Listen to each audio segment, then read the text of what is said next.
A group of Massachusetts lawmen are furious and threatening to revolt against the governor of the Bay State over the issue of illegal immigration. Governor Deval Patrick is refusing to participate in the federal Secure Communities program that reports illegal immigrants to federal authorities who can check their backgrounds against criminal records to see if they are, wanted for crimes. The sheriffs say that policy is leading to cases like this one, the arrest of Ecuadorian native Nicholas Guman. He stands charged in the drunk driving death of a recent college grad, Matthew Denise. Police say this 23-year-old was riding his motorbike when a plastered Guman blew a stop sign before plowing over Denise in his truck, dragging him for at least a quarter mile. Witnesses say they will never forget the young man's blood-curdling screams as he was dragged. Denise's devastated parents believe their son's death did not have to happen. I'm just consumed with heartbreak. It's sadness now and the anger of, how many different ways this could have all been prevented. Trace Gallagher here with more on that. Trace?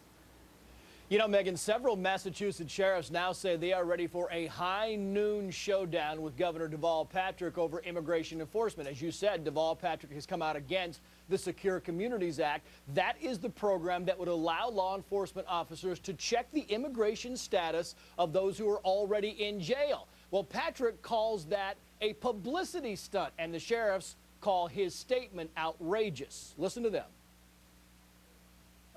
It's no secret that based on the kinds of benefits that people are able to access here, that much like terrorists, they're looking for the place to go where nobody's going to notice them. And if we're sending out a message, this is where you can basically come and we're really not going to pay much attention to your status, well, it's no wonder we're running into the kind of problems we are.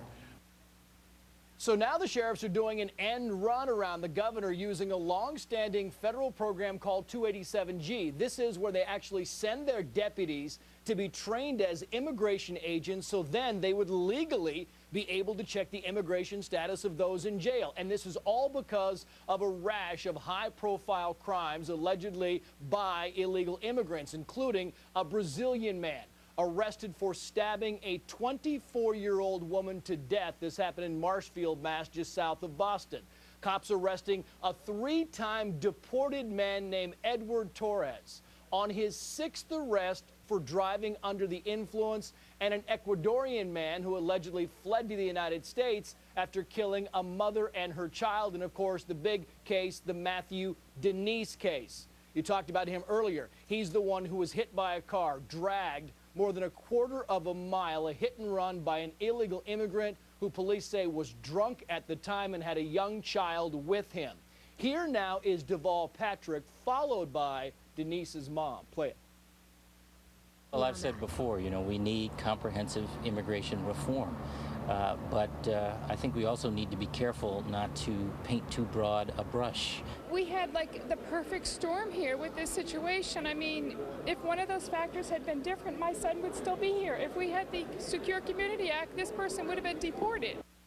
Secure Communities, by the way, is supposed to go into effect in Massachusetts in 2013, but they're getting a lot of pushback now from inside Massachusetts, even Megan from DHS, which has some internal reports saying too many illegals are being deported who are not convicted of crimes, to which Massachusetts Senator Scott Brown said, well, they're illegal, aren't they? That one will be ongoing. Trace Gallagher, thank you. Okay.